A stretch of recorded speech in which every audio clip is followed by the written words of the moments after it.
continue de jouer, je monte à 24 000 euros. 24 000 Je euros. monte à 24 000 euros et... Me dis pas, t'as tout perdu. Dis-moi que tu les as pris.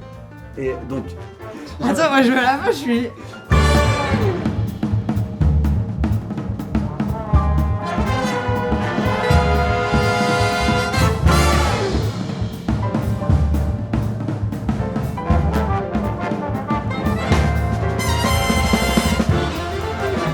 Bonjour à tous et bienvenue dans l'émission Le Temps d'un verre, l'émission où l'on trinque avec ceux qui font bouger le monde, et notamment avec des métiers atypiques. Salut à tous, moi c'est Alice. Aujourd'hui nous recevons Camille. Alors installez-vous confortablement, servez-vous à boire et c'est parti pour une nouvelle édition du Temps d'un verre. Le principe, c'est vraiment de pouvoir échanger sur ton métier, sur ton parcours, autour d'un verre. Donc aujourd'hui, on va pouvoir déguster un Lalande de pomme roll. Alors t'as été croupier, tu n'es plus croupier. Est-ce que tu peux nous dire d'où ça te vient? Pourquoi tu t'es dit je vais être croupier? Est-ce que tu as suivi une formation? alors oui, j'ai suivi une formation. J'ai été formé dans un casino avec un partenaire à Pôle emploi pour l'occasion. Donc j'avais contacté le directeur du casino en lui demandant s'ils étaient intéressés par former un nouveau croupier. Des nouveaux croupiers, ils ont recréé une formation, j'ai déjà vu que ça existait. Et donc j'ai participé à la formation et en un mois et demi, En un mois et demi t'étais formé et puis... j'étais formé, puis ensuite commencé à CDI travailler. et croupier. D'où ça t'est venu? Alors ça m'est venu d'un contexte familial, envie de quitter la maison, majorité un peu de voler de mes propres ailes, et avec les antécédents de joueur. Donc comme j'étais D'accord. moi-même joueur, il y avait quand même quelque chose du coup en tant qu'addict aussi, Oui. d'amour du jeu. Donc Camille, est-ce que tu peux dire du coup effectivement que tu as une forme de dépendance au jeu toi-même et tu as décidé d'en faire ton métier justement? Ouais, alors effectivement je suis joueur depuis assez longtemps, je joue régulièrement encore aujourd'hui. En venant dans ce milieu-là, j'avais aussi un peu l'idée derrière la tête de me sevrer par le travail. En général, une fois qu'on a fait quelque chose toute la journée, je me suis dit que peut-être en rentrant chez Ça moi, allait te dégoûter et... je passerais à autre chose quoi. Et alors, qu'est-ce que ça a marché? Pas du tout. Mais mon addiction, elle a pas bougé, elle est restée la même et elle a toujours été assez sage entre guillemets. Et du coup, tu as exercé combien de temps? Alors j'ai été employé dans le casino pendant 3 ans. Mais sur ces 3 ans, il y a 1 an et demi d'arrêt maladie. Je supportais plus le stress, l'idée, la moralité du métier. C'est un cadre assez particulier, je pense quand même. C'est un cadre qui est vraiment particulier, il y a quelque chose d'assez exceptionnel quand on y arrive. C'est-à-dire que les casinos, je sais pas tous, en tout cas celui où j'étais, il y avait un peu cette fonction-là de quand on rentrait dans la salle de jeu, il y avait le rideau. Donc comédien, entrée sur scène, toujours présentable, toujours remercier les gens, toujours grand sourire. Il y a vraiment cet aspect jeu, tu oublies ta vie à l'extérieur et genre vous êtes au travail maintenant et il faut faire passer un bon moment aux gens. Est-ce que tu dirais que d'un côté peut-être le métier de croupier permet peut-être de manipuler un petit peu les gens qui sont là justement, de les inciter à... Non, alors dans l'incitation, il y a en tant que croupier, c'est bien sûr qu'évidemment tout ce qui est autour dans le casino, il va y avoir des choses qui vont faire, qui vont donner envie aux gens de jouer. Maintenant, nous en tant que croupier, on n'a pas le droit d'inciter un joueur à jouer ou de lui proposer une mise Non, ou bien de sûr, lui proposer quelque chose. pas inciter dans ce sens-là, mais peut-être toute la mise en scène dont tu parles justement serait utilisée à des fins...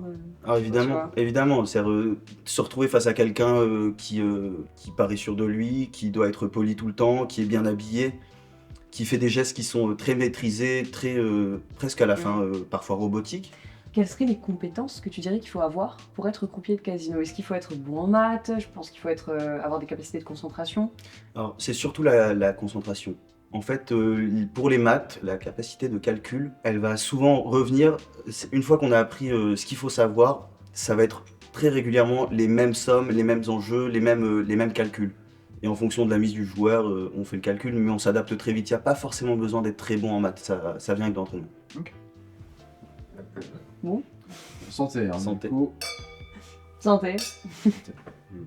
Ah, il est super bon. Si tu devais refaire ce métier, tu le referais, tu conseillerais ou pas? Non, alors vraiment, en fait, il y a eu toute une prise de conscience durant cette période-là. On offre quelque chose de légal à des gens qui ont un besoin à assouvir, mais la légalité, elle vient pas amortir la moralité de ce qu'on fait et de ce qu'on propose aux gens. T'as exercé 6 mois, ils t'ont pas laissé partir, qu'est-ce qui s'est passé? Ils m'ont pas laissé partir, il y a eu un petit peu un bras de fer avec les RH, les directeurs. Moi, comme j'étais dans une période où ça allait vraiment pas bien, je sais pas à quel point là c'est de leur faute, mais en tout cas, je leur avais dit que je voulais partir. Il y a eu des licenciements économiques avec le Covid. Et ils avaient renvoyé d'autres gens, donc je l'avais pris très personnellement, c'était un peu compliqué. C'est-à-dire pourquoi renvoyer des gens qui veulent rester quand il y en a d'autres qui veulent partir et que ça aurait pu être fait à l'amiable mais qu'ils voulaient pas d'un arrangement à l'amiable du tout. Donc maintenant, on va passer à un petit jeu donc, de questions-réponses. Dans un temps assez court, tu vas devoir répondre par oui ou par non. D'accord. Voilà, telle ou telle question. Est-ce que tu es prêt? Ouais. Ok. Est-ce que travailler pour un casino t'a fait prendre conscience de la dangerosité des jeux d'argent? Oui, Peut-on vivre grâce au gain des jeux d'argent? ça m'étonnerait. Ton métier t'a-t-il fait développer des addictions au casino? Non. Vas-tu actuellement jouer dans des casinos? Non. Les joueurs de casino ont-ils des superstitions? Oui, En tant que croupier, peux-tu parler librement aux joueurs qui sont à ta table? non, techniquement non. Peux-tu leur donner des conseils de jeu? Non. Peux-tu refuser un joueur si tu sens qu'il est en train de s'endetter? Non. Reçois-tu des pourboires de la part des joueurs? Oui, As-tu déjà constaté des triches lors des parties? Non. As-tu déjà eu un joueur qui était sous à une de tes tables? oui, Est-ce que tu crois que le marketing du casino peut parfois encourager des comportements de jeu problématiques? oui. Là où je voulais rebondir, c'était un petit peu sur le type de public qui pouvait arriver, enfin qui pouvait venir dans les casinos justement. Est-ce que tu penses qu'il y a des personnes qui ont des profils psychologiques plus aptes justement à avoir des addictions? Est-ce que tu pourrais un petit peu peut-être définir le type de public? Le public, il est extrêmement hétérogène. Il y a tout style de personnes, de tout milieu social, de toute la sociale. L'énorme majorité des gens qui viennent au casino sont des gens qui sont addicts et qui viennent pratiquement tous les soirs. 90% des joueurs, ils sont là 90% des soirs. Ouais, c'est en fait régulier et en gros, enfin, C'est ça. qui revient régulièrement, quoi. Et c'est vraiment, quand moi j'étais croupier, c'était un plaisir pour moi d'avoir enfin une table de jeunes qui viennent s'amuser une soirée, qu'on ne voit plus après, qui passent un bon moment. Et ouais. Ok. Par rapport à la triche que on va dire qu'on peut rencontrer, toi t'as dit que t'as pas forcément rencontré ça, on va dire, comment ça se passe si on se retrouve avec des joueurs qui sont en train de tricher? Alors, du coup, j'ai pas vécu ça. Il y a peu de manières de tricher au casino aujourd'hui, je crois, parce que, par exemple, au blackjack, il n'y a plus de possibilité vraiment de compter, puisqu'on remélange toutes les cartes qui viennent de sortir, donc tout est remis en jeu, donc il n'y a pas cette chose-là de statistique. Comment est-ce qu'on peut se limiter dans le jeu? Il y a beaucoup quelque chose de comme, enfin, une sorte de prévention où le casino, ils vont dire, voilà, on fait attention aux clients et tout. En vérité, nous, on doit être, comme c'est des gens qu'on voit tous les jours, pratiquement la plupart, il va y avoir cette chose-là de on va devoir voir et on va le voir, on va le remarquer s'il change ses habitudes de jeu. Parce que du coup, les gens jouent pratiquement tout le temps les mêmes sommes, tout le temps les mêmes jeux. Si par exemple il a pris beaucoup de poids, il a arrêté de se raser, enfin en fait des symptômes de la dépression par exemple. Et si ces symptômes-là, vous les constatez, vous pouvez intervenir? Alors si on constate ces symptômes, nous on peut aller voir notre chef, D'accord. lui en parler, et le chef il va aller voir la personne en question et il va lui proposer de s'auto-interdire de casino. D'accord. Et en fait, il y a beaucoup cette chose-là de dire on peut mettre en place des interdictions de jeu, mais en fait ça passe sur le volontariat. Donc là on va parler un peu plus des vices, notamment du métier. Moi, une fois, je suis allée au casino et ça m'a vraiment choqué de voir les personnes zombifiées devant les machines qui étaient tac, tac, tac, qui appuyaient sur un bouton. Et déjà, je me posais la question justement de me dire, est-ce qu'il y a une forme de stratégie? Est-ce qu'il y a une forme de savoir pour jouer à ça? Ou est-ce que c'est vraiment du pur hasard? Tu sais, on se pose toujours un peu la question.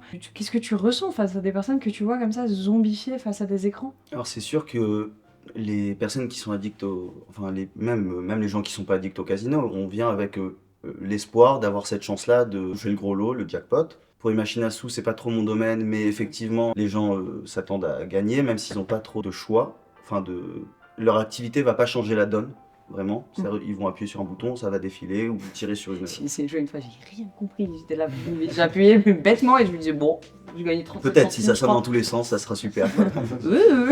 Et par contre, aux jeux de table, poker, roulette, blackjack, c'est un peu plus festif, c'est moins zombifié parce que en fait on est en face à une personne, on est souvent assise avec d'autres personnes. C'est un peu plus humain quoi. Voilà, et puis il y a le côté plus humain, mais il y a aussi le côté prise de décision du joueur. C'est quoi la somme la plus élevée que quelqu'un a pu gagner à ta table? J'ai un souvenir comme ça, un vendredi 13, donc les gens viennent beaucoup au casino les vendredis 13. Les superstitions, on en parlait avant, les superstitions superstitions qu'il y a. Et du coup j'étais à la roulette en débutant, c'était un peu compliqué, il y a beaucoup de gens autour de la table.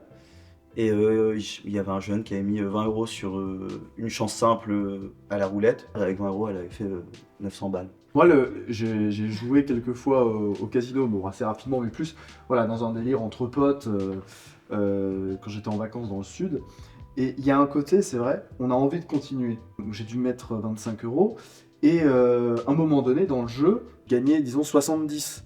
Donc t'es Mais dans t'as le envie de truc, continuer, tu te dis vas-y. Et en fait, du coup, vu que tu gagnes, t'as envie de continuer. Et après, au final, il me restait, je crois, 15 centimes. Ouais, c'est J'ai ça, oui. récupéré les 15 centimes avec le ticket. Très vicieux, mais t'as un côté. Assez vicieux parce que t'as envie de continuer. Dès que t'as une petite victoire dans le truc, je trouve que t'as envie de. Et quand tu perds, tu te dis Effectivement, non. plus on gagne, plus on se dit que c'est une possibilité. En fait, j'ai gagné, donc je vais pouvoir gagner. Donc je suis sur un bon jour. Il y a toujours la superstition qui joue, même si on n'est pas foncièrement superstitieux. On ne croit pas que le casino va nous voler ou quoi, et que c'est vraiment du hasard. Et hasard, ça reste quand même très loin de chance. Je joue un peu aux machines à sous, je fais quelques jackpots, et en fait, plus je gagne, plus je joue haut. Et il doit être 5h du mat, et je me rends compte que je suis à 14 000 €. Donc, j'envoie un message à un ami en mode la dinguerie, il me répond pas. Je continue de jouer, je monte à 24 000 €. 24 000 Je €. monte à 24 000 € et Me dis pas, attends, Je renvoie un me dis screen. pas que t'as tout perdu. Dis-moi que tu les as pris. donc Attends, moi je vais à la fin, je suis. je renvoie le screen à mon ami. Il me répond pas. Et moi je lui dis ok, il s'en bat les couilles, il a pas compris. Ah. Je monte à 30 000 € et en fait plus je monte haut, plus je joue fort. Donc à la fin j'arrive à un niveau où je joue 20 numéros en plein à la roulette. Hop, 5 coups perdus d'affilée, 25 000 € en moins. Au final j'ai retiré 3 000, mais voilà. Ah ouais, mais là, on Wow, revient mais totalement. C'est dingue, C'est exactement ça. Alors, c'est ouf. bon, c'est pas du tout le même level quand t'as entre guillemets 70 €, 20 €, tu vois. Là, c'est pas vraiment le même level. Non, mais ouais. c'est un apport pour acheter un appart, le truc, genre. Ah Tu te dis, ouais, mais c'est. Et moi j'étais à 30 000 et je me disais mais maintenant que j'ai fait 250, 30 000, Ouais, oui. arriver à 50 000, c'est un jeu d'enfant. Mais pas du tout. Ah, mais la c'est dinguerie. vrai que Est-ce que tu as encore peut-être une anecdote à nous donner sur ton parcours, sur ce que tu as pu vivre, peut-être un truc un peu fou ou un truc qui t'a marqué quand tu étais croupier? Alors, c'est un peu la même histoire que l'autre, mais où je suis face en fait à un couple qui vient un soir, un couple de personnes un petit peu âgées, une première fois au casino. Je suis à une table un peu plus haute, la mise minimum elle est un peu plus haute. Et ils viennent, bon elle est à 5 €, donc la mise minimum est à 5 €. Et ils arrivent avec 20 €, ils disent ouais on voudrait jouer. Je sais pas. Donc, moi je suis un peu étonné en fait, les gens qui viennent à la table à 5 €, ils viennent de roulette, ils viennent des gens en fait avec des centaines d'euros. Je lance la bille, je fais le speech, ça tombe sur le 30. Donc je lui donne 180 €. Forcément c'est pas des habitués, moi je pense même pas à lui dire cette mise là elle va rejouer si là vous l'enlevez pas. Et je relance la bille et doublé du 30. Et donc elle prend 360 € en 10 minutes. C'était hyper sympa, c'était très convivial. C'était un peu vraiment ces gens qui viennent pour la première fois au casino pour s'amuser. Waouh, la chance du débutant. Qui se sont fait un petit resto en couple très sympa et qui passent vraiment du coup une bonne soirée après qui s'en vont en grand sourire. Voilà.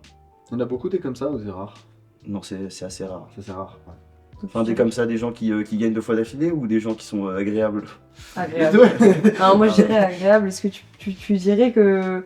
Ouais, je sais pas, qu'au final c'est un milieu agréable ou limite qu'en fait ça met les gens en tension et qu'en fait c'est pas si cool d'aller au casino quoi. Alors ça dépend aussi, ça dépend vraiment des clients. Il y a des gens qui sont vraiment addicts, qui viennent aussi tous les soirs et qui viennent par exemple jouer, ils viennent à 8 et ils sont tout le temps à 8 entre copains et même s'ils perdent de l'argent, alors des fois à la fin de la soirée ils sont un petit peu ronchons, mais sinon toute la soirée on peut un peu discuter avec eux, un peu rigoler, c'est plus léger. Il y a aussi des gens qui sont très sympas, très sympathiques. Heureusement. Bah, merci Camille d'être venu et d'avoir partagé un peu ton parcours, ton expérience. Ça nous a fait plaisir de te recevoir. Avec plaisir. Et on se retrouve bientôt du coup pour une nouvelle émission, Le Temps d'un verre. Santé. Santé. Santé. Et merci à toi Camille. Avec plaisir.